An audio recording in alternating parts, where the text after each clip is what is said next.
बिस्मिल्लाहिर्रहमानिर्रहीम। अस्सलाम वालेकुम। इन हाउस गार्डनिंग में आपको खुशामदीद। उम्मीद करता हूँ आप सब खैरियत से होंगे। आज मैं आपको बिटर गोर्ड यानी कि करेले के बारे में बताऊँगा कि उसका बीज हमने किस तरह लगाने हैं। मैंने इसके अंदर माल की मिट्टी और गिलास वाला गोबर जो है वो यूज़ किया है, और इसके ऊपर हम जो कोकोपीट है वो यूज़ करेंगे ताकि हमारे पौधे जो बीज है उसको नमी भी मिलती रहे और उसको जो गोबर की हीट है वो भी मिलती रहे। क्योंकि किसी भी बीज को स्प्राउट करने के लिए या उसकी जर्मिनेशन के लिए एक तो हीट की ज़रूरत होती है, दूसरा रोशनी की, और तीसरा नमी की। तो जो ही मिट्टी इसको नमी और गोबर इसको हीट देता है, और जो ऊपर हम कोकोपीट डालेंगे वो इसको कवर करेगा बीज को ऊपर से और उसको नमी भी देगा। फरवरी से मिड फरवरी से लेके 15 अप्रैल तक इसको हम काश कर सकते हैं, और दूसरा जो इसका है वो जून और जुलाई में भी इसको हम के बीज उगा सकते हैं। अब मैं आपको करेले के बीज दिखाता हूँ।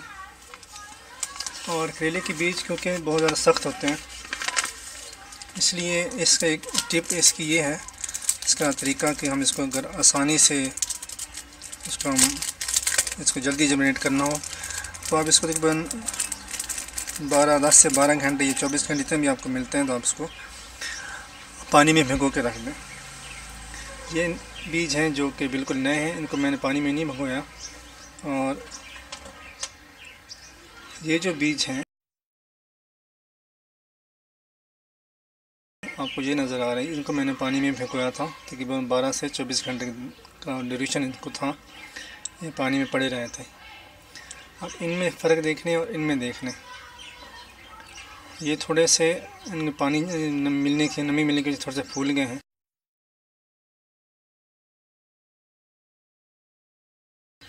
इनको जर्मिनेशन में आसानी होगी। और ये दो ये हैं जो अभी बिल्कुल नए हैं, इनको मैंने कुछ नहीं किया। हम ऐसे करेंगे कि ये दो बीज भी लगा देंगे और ये दो बीज भी लगा देंगे, तो देखेंगे कि इनमें से कौन से जो बीज हैं वो ज़्यादा जर्मिनेट होते हैं।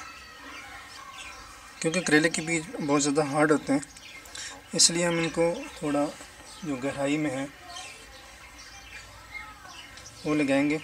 अब बीज हम रख देते हैं ऐसे, और इसके बाद जो हम इसके ऊपर जो कोकोपीट डालेंगे वो हम अच्छी खासी मकदार में कम से कम आधी इंच की तह जो है उसकी लगाएंगे।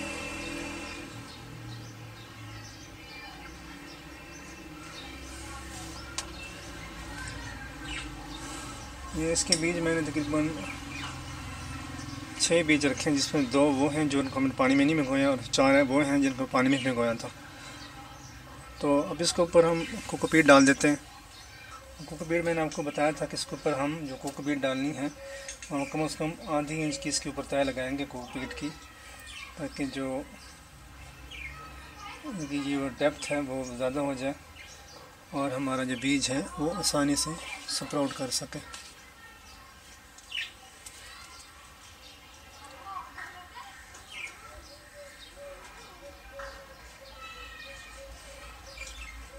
और कोशिश करें कि जिस मिट्टी में आपने हमने लगाया अभी उसको इस सतह हम मार कर लें, ताकि जो पानी है वो तमाम बीजों को इसकी नमी बराबर मिलती रहे।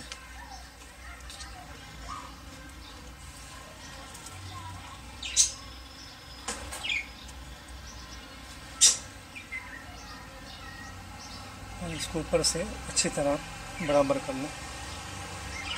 इसका ये फ़ायदा होगा कि जब हम पानी लगाएंगे इसको तो पानी जो है वो बराबर सतह पे रहेगा, किसी एक साइड पे जमा नहीं होगा या एक साइड पे इकट्ठा नहीं हो जाएगा। इस तरह तमाम जो हमारे बीज हैं उनको पानी जो है वो बराबर मिलता रहेगा, उसकी नमी जो है वो बराबर मिलती रहेगी।